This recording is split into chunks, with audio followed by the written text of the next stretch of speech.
Hello everyone, मैं अरविंद जनु classes में आपका स्वागत करता हूं।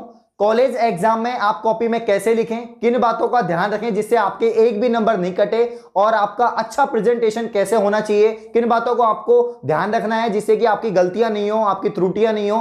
तो काफी अच्छी वीडियो होने वाली है और सभी कॉलेज विद्यार्थियों के लिए। आप पैसेंस बना के वीडियो का एंड तक देखते रहे, और जिसने अब तक चैनल को सब्सक्राइब नहीं किया गाइस, वो चैनल को सब्सक्राइब करें, बेल आइकन को प्रेस करें जिससे आने वाली सभी वीडियो की नोटिफिकेशन आप तक पहुंच जाए। तो आइए हम वीडियो स्टार्ट करते हैं। आप सभी को पता है कि कॉलेज में लिखने का बहुत महत्व होता है।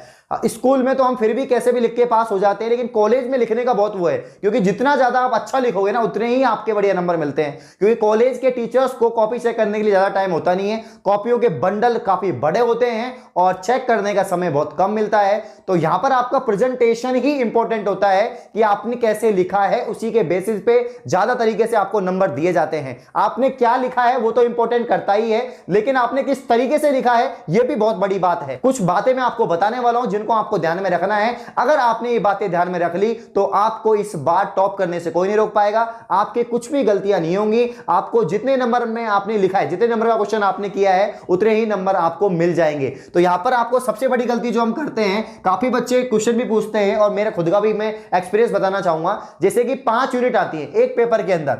एक पेपर के अंदर आपके 5 यूनिट होंगी, टोटल 5 यूनिट है, और एक पेपर आपका टोटल नंबर का है, मान लीजिए 33 नंबर का आपका एक पेपर है।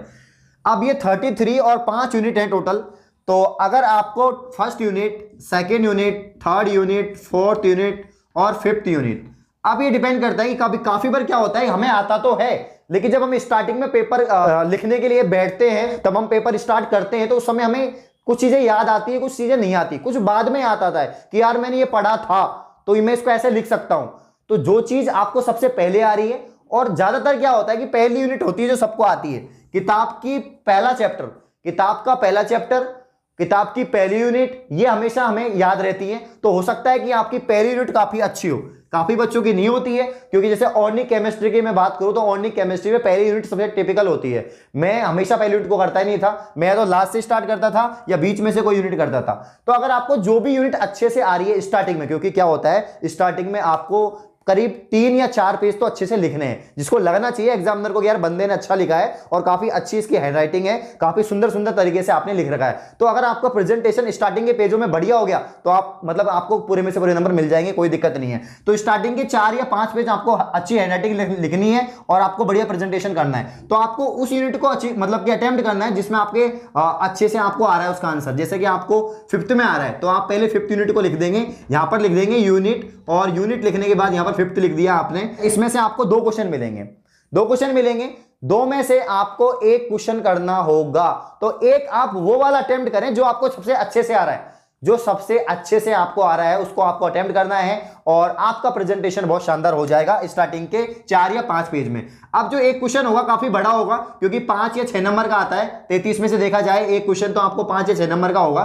तो वो जब आप लिखोगे तो करीब 2 या 3 पेज में आपका हो सकता है। और अगर ये तो मैं ऐसे बता रहा हूं थ्योरेटिकल सब्जेक्ट है, तो अगर आपकी केमिस्ट्री है, फिजिक्स है, मैथमेटिक्स है, तो आपका 1 या 1.5 पेज में भी काम हो जाएगा, ऐसी कोई दिक्कत नहीं है। लेकिन 1 या 1.5 पेज में आपको अच्छे से लिखना होगा। अब ये ऐसा होता है केमिस्ट्री में, फिजिक्स में, मैथमेटिक्स में ऐसा होता है, ऐसे नहीं कि आपको पूरी लाइन दे दी कि रमन प्रभाव को समझाइए, इसका वर्णन कीजिए, ऐसे नहीं। आपके यहाँ पर फर्स्ट भी होगा, सेकंड भी होगा, थर्ड भी होगा, तो आपको इनमें स्पेस रखना है। जैसे कि आपने रखा कि यहां पर लिखा आपने क्वेश्चन नंबर, यहां पर लिखा क्वेश्चन नंबर 10 लिखा, क्वेश्चन नंबर 10 लिखा, और 10 लिखने के बाद में यहां पर आंसर स्टार्ट किया, आपने आंसर स्टार्ट किया, तो यहां पर आंसर फर्स्ट का आंसर करना है, आपको यहां से स्टार्ट करना है, ठीक है ना। और उसी प्रकार से आप औरों का भी आंसर करेंगे। तो आपको ध्यान रखना है और स्पेस छोड़नी है।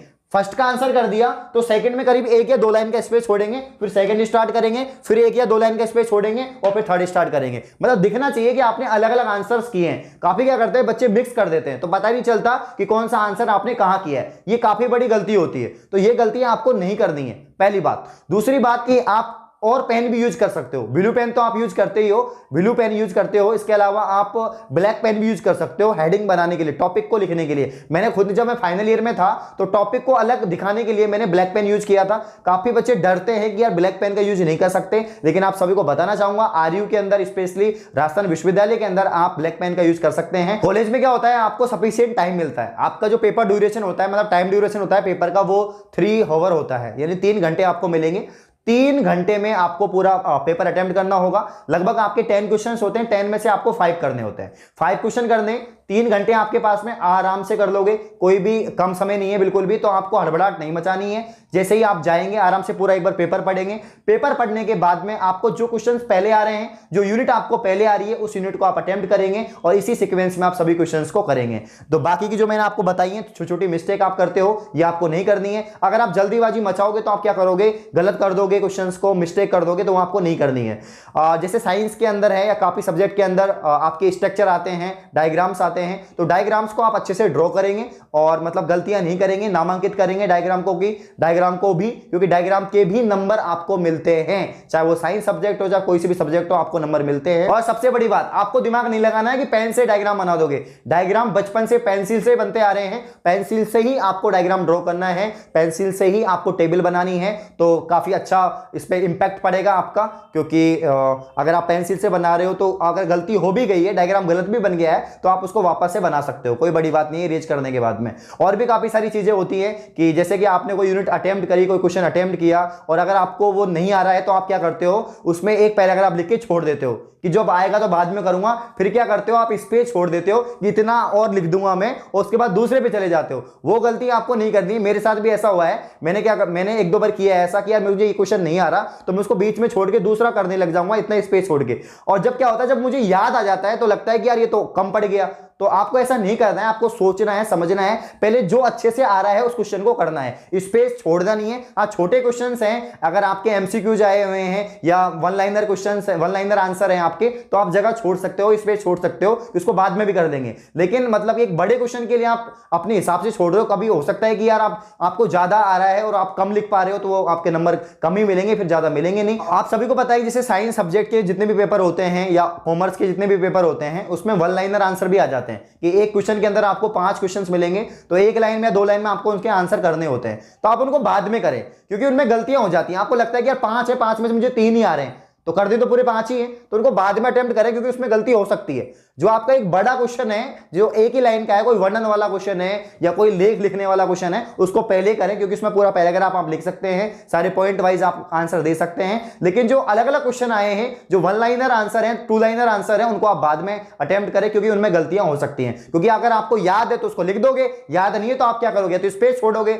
या उसको भूल जाओगे करना। काफी बार क्या होता है, स्पेस तो छोड़ देते हैं, लेकिन टाइम निकल जाता है और क्वेश्चन करने में और आंसर करने में, और आप उसको भूल जाते हो, तो फिर वो आपके मतलब नंबर कम आते हैं, नंबर आपके काट लिए जाते हैं। तो छोटी छोटी बातों को ध्यान में रखें। कॉलेज में अधिक नंबर लाना कोई बड़ी बात नहीं है। अगर आप अच्छा लिख रहे हो, ऑथेंटिक लिख रहे हो, जो पूछा गया है उतना लिख रहे हो और इन बातों को ध्यान रख रहे हो, तो आपको बढ़िया नंबर लाने से कोई नहीं रोक सकता। तो ये सारी बातें जो आपको ध्यान में रखनी। आई होप आपको वीडियो पसंद आया होगा। ऐसी वीडियो पाने के लिए आप चैनल को सब्सक्राइब करें, बेल आइकन को प्रेस करें।